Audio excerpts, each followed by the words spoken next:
Hey guys, this is Illusion PODFIC, and today we're going to be reading The Father, the Son, and the Holy Menstrual Cycle by Sikis Kamor. Summary is, as if his life wasn't hard enough, Dick Grayson's attempted hangout with Bruce's newest son goes horrifically awry. After a terrifying couple of hours, more confusion than he had felt in his entire life, and then enough relief to give him a new understanding of the word gratitude, things get smoothed out. And then he has to tell Bruce about it. Or, Dick tried to be cool by spending time with Jason. Dick found out Jason is transgender. Awesome. By Jason getting his period. Not awesome.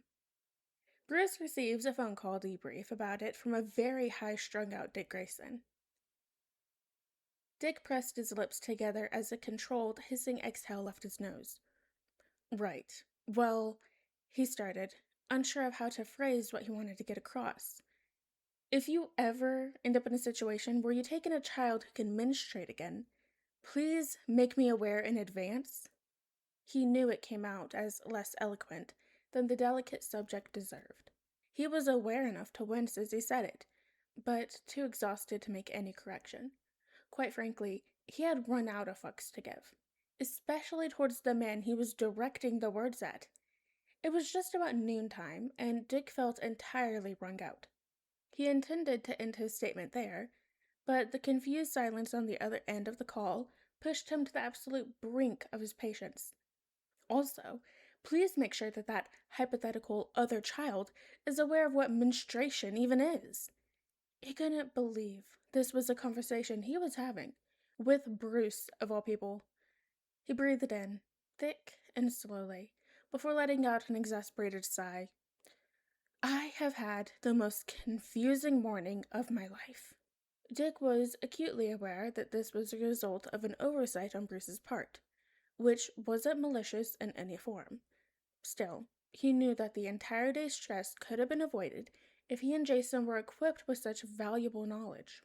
For the first time since Dick had gotten to this point of the call, noise came from the other side. There was distant, awkward shuffling before the other man spoke. Okay. Contemplation clear in Bruce's voice.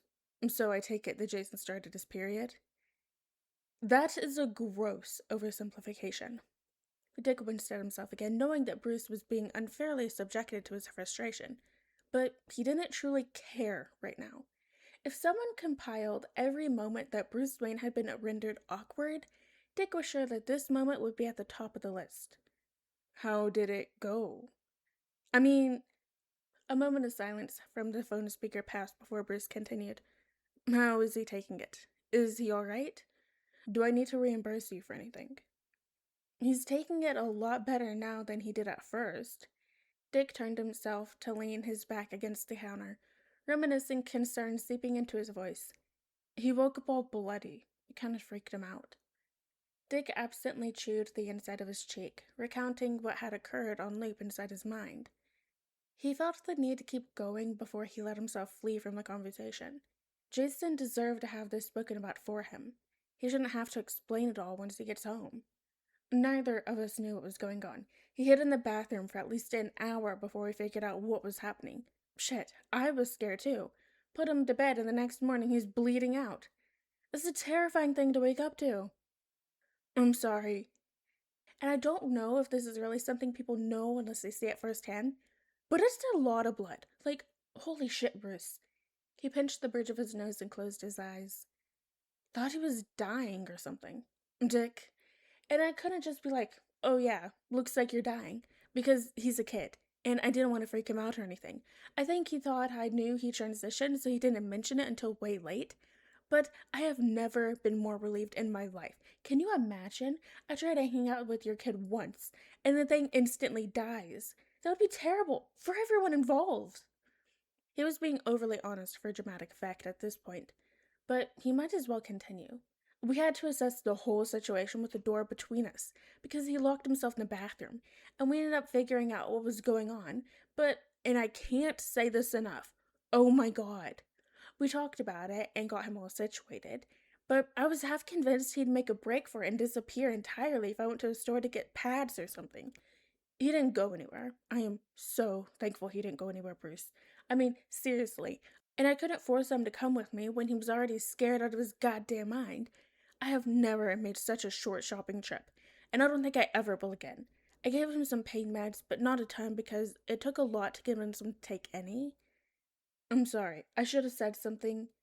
That much felt beyond obvious. But thank you, really, for being there and talking to him about it. I wasn't exactly sure if it was appropriate to tell you about his unique biological position. It was. It would have been very helpful. You could have at least told him I didn't know, so he would have brought it up sooner. Right. Bruce sounded strained at this point. Guilt had a strong presence in the man's life, but it was rarely so evident. He's very lucky to have you as a brother. Dick immediately opened his mouth to shoot back a response, something about how Jason is lucky he isn't just stuck with Bruce. But the thought tucks itself away before he can turn it into noise. He took a moment to actually consider what he heard. Yeah, he was Jason's brother, and they had the same dad. Huh. Before he could truly think, words rushed out of his mouth. I'm lucky to have him too.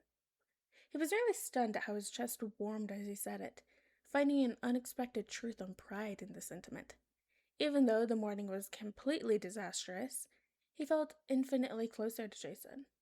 The call was silent for a couple beats. Dick contemplatively quiet, and Bruce unsure of how to approach something as tricky as talking to his son, who he had a great amount of tension with in recent times, about his other son, a large contributor and reminder of said tension. These two were millions of miles apart, weren't they? Bloodhaven and Gotham were in the same relative area geographically, but that wouldn't be obvious from how the two men soaking in each other's silences regard each other. It felt worse knowing how close they had been before, how close they could have been. Bruce almost found humor in how different their lives were from anything they could have imagined in their childhoods, how different they were from even 5 years ago. Why did you insist on taking him with you yesterday? Dick's chewing on the inside of his mouth that had begun once more during the lapse of silence slowed to a stop. He inclined forward in concentration, rolling the question around the front of his thoughts like a marble in a maze. I wanted to get to know him, I guess. Alright, guys, and that is the end of the one-shot, The Father, the Son, and the Holy Menstrual Cycle by Sikis Kamor. Hope you guys liked it, and this next video.